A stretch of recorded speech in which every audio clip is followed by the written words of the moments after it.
Photoshop వల్ల మనకు కలిగే లాభాలు ఏంటి, దీనివల్ల మనం చేసే మెయిన్ వర్క్స్ ఏంటో ఒకసారి మనం చూద్దాం. మెయిన్ అడోబ్ ఫోటోషాప్ ద్వారా ఫోటో ఎడిటింగ్ వర్క్స్ చేసుకోవచ్చు. ఫోటో ఎడిటింగ్ వర్క్స్ అంటే ఏంటి?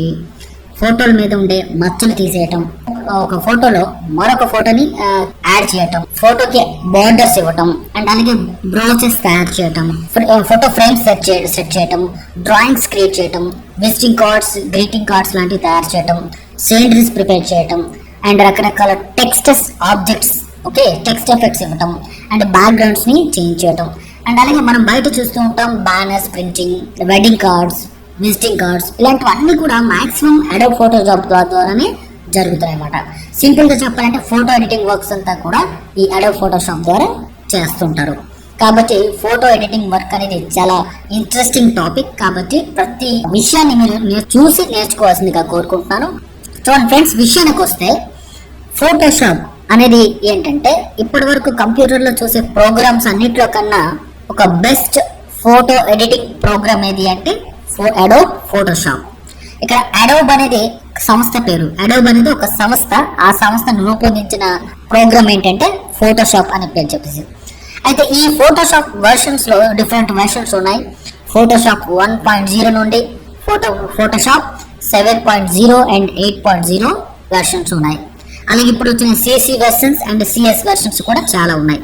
అయితే ఈ ట్యుటోరియల్లో ఇప్పుడు నేను మీకు బేసిక్ వెర్షన్ మాత్రమే నేర్పించబోతున్నాను స్టార్టింగ్. ఎందుకంటే చాలా మంది కన్ఫ్యూజ్ అవ్వకుండా ముందు ఒక బేసిక్ నాలెడ్జ్ ఫోటోషాప్ సంపాదించినట్లయితే ఫ్యూచర్ లో లేటెస్ట్ వెర్షన్స్ నేర్చుకోవడానికి ఈజీగా ఉంటుందని చెప్పేసి. చాలా మంది అనుకుంటారు ఏంటంటే అడోబ్ ఫోటోషాప్, ఈ ఫోటోషాప్ అనే ప్రోగ్రామ్ అనేది చాలా కష్టం, దీనికి ముందు ఎంతో పరిజ్ఞానం ఉండాలి, నాలెడ్జ్ ఉండాలి అని చెప్పేసి అనుకుంటూ ఉంటారు. అదే అవసరం లేదు ఫ్రెండ్స్. మీకు మినిమం కంప్యూటర్ నాలెడ్జ్ ఉంటే చాలు, మీకు ఈ అడోబ్ ఫోటోషాప్ నేర్చుకోవడానికి చాలా ఈజీ అవుతుంది. చూడండి, అండ్ స్టార్టింగ్ నుండి లాస్ట్ వరకు చూడండి ఫ్రెండ్స్. ఎందుకంటే వీడియో అప్లోడ్ చేసిన తర్వాత చాలా మంది ఫార్వర్డ్ చేస్తూ ఉంటారు, క్లిక్ చేసి మధ్యలో సగం నుండి చూస్తుంటారు. దయచేసి మాత్రం ఇలాంటివన్నీ చేయకుండా, ఎందుకంటే ఇది ఒక ఎంటర్టైన్మెంట్ ఛానల్ కాదు, ఎంటర్టైన్మెంట్ వీడియో కాదు. ఓకే, సో ఫార్వర్డ్ చేసి చూసుకోవడానికి ఇది ఒక ట్యూటోరియల్స్. ఈ ట్యూటోరియల్స్ లో ఫస్ట్ నుంచి లాస్ట్ వరకు చూసుకున్నట్లయితే ప్రతి దాంట్లో మనకు ఒక విషయం తెలుస్తూ ఉంటుంది. కాబట్టి ప్రతి ఒక్క నిమిషం, సెకండ్ ఇన్ఫర్మేషన్ అనేది ఎంతో మీకు అవసరం. కాబట్టి ఎట్టి పరిస్థితుల్లో ప్రతి పార్ట్ ని కూడా ఫార్వర్డ్ చేయొద్దు, అండ్ అలాగే కంప్లీట్ గా స్టార్టింగ్ నుండి ఎండింగ్ వరకు చూడాల్సిందిగా కోరుకుంటున్నాను. ముందుగా ఇప్పుడు అడోబ్ ఫోటోషాప్ ప్రోగ్రామ్ ని ఎలా ఓపెన్ చేయాలో మీకు చూపించబోతున్నాను. స్టార్ట్ బటన్ క్లిక్ చేయండి, ఆల్ ప్రోగ్రామ్స్ లోకి వెళ్ళండి. ఇందులో అడోబ్ ఫోటోషాప్ 7.0 ఉంది, క్లిక్ చేస్తున్నాను. ఇక్కడ మీరు పైన టైటిల్ బార్ లో చూడొచ్చు అడోబ్ ఫోటోషాప్ 7.0 మిడిల్ లో. ఇది Adobe Photoshop first window. So ముఖ్యంగా మనం ఇందులో తెలుసుకోవాల్సింది ఏంటంటే సరౌండింగ్, అంటే దీని అట్మాస్ఫియర్ ఎలా ఉంటుంది అనేది ఒకసారి మీరు తెలుసుకోవాల్సిన అవసరం అయితే ఉంది. ముఖ్యంగా చూసుకున్నట్లయితే పైన టైటిల్ బార్ కనబడుతుంది చూడండి ఫ్రెండ్స్, ఇక్కడ అడోబ్ ఫోటోషాప్. దాని కింద చూసుకున్నట్లయితే ఫైల్, ఎడిట్, ఇమేజ్ అని ఉంది కదా, దీన్ని మనం మెనూ బార్ అంటాం. అండ్ ఇక్కడ చూసుకున్నట్లయితే ఇది optional bar, okay, options bar. And left side లో చూసుకున్నట్లయితే చూడండి, ఇక్కడ సపరేట్ గా మనకు ఒక వచ్చి స్మాల్ బాక్స్ కనిపిస్తుంది. దీని ఏమంటామంటే టూల్ బాక్స్. మొత్తం అడోబ్ ఫోటోషాప్ అంతా కూడా వర్క్ అంతా కూడా ఈ టూల్ బాక్స్ మీద డిపెండ్ అయి ఉంటుంది అనమాట. కాబట్టి ఈ టూల్ బాక్స్ ఉండే టూల్స్ ని యూజ్ చేసి మనం ఇన్సర్ట్ చేసిన ఇమేజెస్ ని ఎడిట్ చేసుకోవచ్చు. కింద చూసుకున్నట్లయితే దీన్ని స్టాటస్ బార్ అంటాం.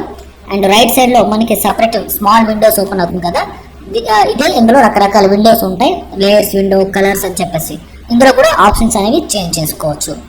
Okay, and middle of the place document area. మనం వర్క్ ఎక్కడ చేస్తామంటే ఈ మధ్యలో చేస్తాం. ప్రస్తుతానికి ఎటువంటి ఇమేజ్ కానీ ఓపెన్ చేయలేదు. ఓకే ఫ్రెండ్స్, అర్థమైంది కదా. ఒక న్యూ డాక్యుమెంట్ ని లేదా ఒక న్యూ పేజ్ ని ఎలా ఇన్సర్ట్ చేయాలో చూడండి. ప్రస్తుతానికి అయితే బ్లాంక్ గా ఉంది. దానికోసం మీరు చేయాల్సింది ఏంటంటే ఫైల్ మెనూకి వెళ్ళి న్యూ అనే దానిపైన క్లిక్ చేయాలి. దీనికి షార్ట్ కట్ కీ అవుతుంది Ctrl+N. క్లిక్ చేసిన తర్వాత ఒక విండో ఓపెన్ అవుతుంది, స్మాల్ డైలాగ్ బాక్స్. ఇందులో నేమ్ మన దగ్గర మీకు ఈ ఇమేజ్ కి నేమ్ అనేది టైప్ ఇవ్వచ్చు. ప్రస్తుతానికి నేను శాంపిల్ నేమ్ ఇచ్చాను. నెక్స్ట్ ఇక్కడ వచ్చేసేటప్పటికి ప్రీసెట్ సైజెస్. ఓకే, ముఖ్యంగా మనం ఒక న్యూ కాన్వాస్ ఓపెన్ చేసే ముందు మనం ఇవన్నీ సెట్ చేసుకోవాల్సి ఉంటుంది. ఇంతకీ కాన్వాస్ అంటే ఏంటి? మనం ఇమేజ్ ఎడిట్ చేయడానికి వర్క్ చేసే ప్లేస్ ఏదైతే ఉందో దాన్ని మనం కాన్వాస్ అంటాం. ఓకే, ఆ కాన్వాస్ ఎంత సైజులో ఉండాలి, ఎలాంటి టైప్ ఆఫ్ మోడ్లో ఉండాలి, కలర్ మోడ్లో ఉండాలని ఇక్కడ మనం సెలెక్ట్ చేస్తున్నాం ప్రజెంట్ అయితే. ఓకే, ముందుగా ప్రీసెట్ సైజ్ సెలెక్ట్ చేద్దాం. ఇక్కడ చూడండి, బై డిఫాల్ట్గా కొన్ని సైజెస్ అనేది అడోబ్ ఫోటోషాప్ మనకి అందిస్తుంది అనమాట. అంటే లెటర్ సైజులో కావాలా, లీగల్లో ఉండాలా, ట్యాబ్లాయిడ్లో ఉండాలా, 2x3 సైజులో ఉండాలా, అంటే post card size. Okay, post card సైజులో మీకు ఒక ఇమేజ్ ఫైల్ ఓపెన్ అవ్వాలంటే దీన్ని సెలెక్ట్ చేసుకోవాల్సింది. 4x6 అంటే మ్యాక్సీ సైజ్. ఓకే, మనం మామూలుగా ఫొటోస్ చూస్తుంటాం కదా, ఈ ఫొటోస్ అనేది మ్యాక్స్ సైజ్ ఫొటోస్ అంటాం. ఈ 4x6 సెలెక్ట్ చేసుకోవచ్చు. అట్ ది సేమ్ టైం ఇక్కడ విడ్త్ అండ్ హైట్ కూడా ఇక్కడ కొన్ని ఇవ్వడం జరిగింది. వీటిలో మీకు నచ్చిన సైజుని మీరు సెలెక్ట్ చేసుకోవచ్చు. ప్రస్తుతానికైతే నేను పోస్ట్ కార్డ్ ఒక దాని సైజుని ఎంచుకుంటున్నాను. అండ్ నెక్స్ట్ వచ్చేటప్పటికి ఇక్కడ విడ్త్ అండ్ హైట్, మన ఇమేజ్ అనేది లేదా మన కాన్వాస్ సైజ్ అనేది 4 ఇంచెస్ అండ్ హైట్ వచ్చేసి 6 ఇంచెస్లో మనం ప్రజెంట్ పెట్టుకున్నాము. ఇక్కడ ఇంచెస్ అంటే ఏంటంటే మన మెజర్మెంట్, అంటే ఒక ఇమేజ్ ఎంత విడ్త్ అండ్ ఎంత సైజులో ఉండాలనేది మనం ఇక్కడ నెంబర్ని ఇచ్చేసిన తర్వాత దాని మెజర్మెంట్ ఇక్కడ మనం చూడవచ్చు. మామూలుగా ఇక్కడ మెజర్మెంట్ అనేది ఇంచెస్లో కొలవచ్చు, పిక్సెల్స్లో కొలుస్తుంటాము, సెంటీమీటర్స్లో, మిల్లీమీటర్స్లో, పాయింట్స్లో, పికాస్, కాలమ్స్ అని చెప్పేసి ఉన్నాయి. మ్యాక్సిమం మనం వర్క్ చేసేటప్పుడు ఉపయోగించేది పిక్సెల్స్ అండ్ ఇంచెస్. ఓకే, లేదా సెంటీమీటర్స్ కొంతమంది వాడు. ఇంకా small documents, small types of work చేసేవాళ్ళు మిల్లీమీటర్స్లో పనిచేస్తూ ఉంటారు అనమాట. ప్రస్తుతానికి అయితే ఇంచెస్లో ఉంచుకుందాం. అట్ ది సేమ్ టైం ఇక్కడ ఇంచెస్ పెట్టేటప్పుడు హైట్ కూడా ఇంచెస్లో పెట్టుకోవాలి. ఇక్కడ మెజర్మెంట్ ఇచ్చాము అంటే ఇక్కడ మెజర్మెంట్ అనేది మనం కరెక్ట్గా ఐడెంటిఫై చేయడం. ఓకే ఫ్రెండ్స్, అర్థమైంది కదా. ఇకపోతే రెజల్యూషన్ అంటే మన యొక్క image taluka quality and clarity ఈ రెజల్యూషన్ మీద డిపెండ్ అయి ఉంటుంది. మామూలుగా రెజల్యూషన్ 100 నేను ఇస్తున్నాను చూడండి.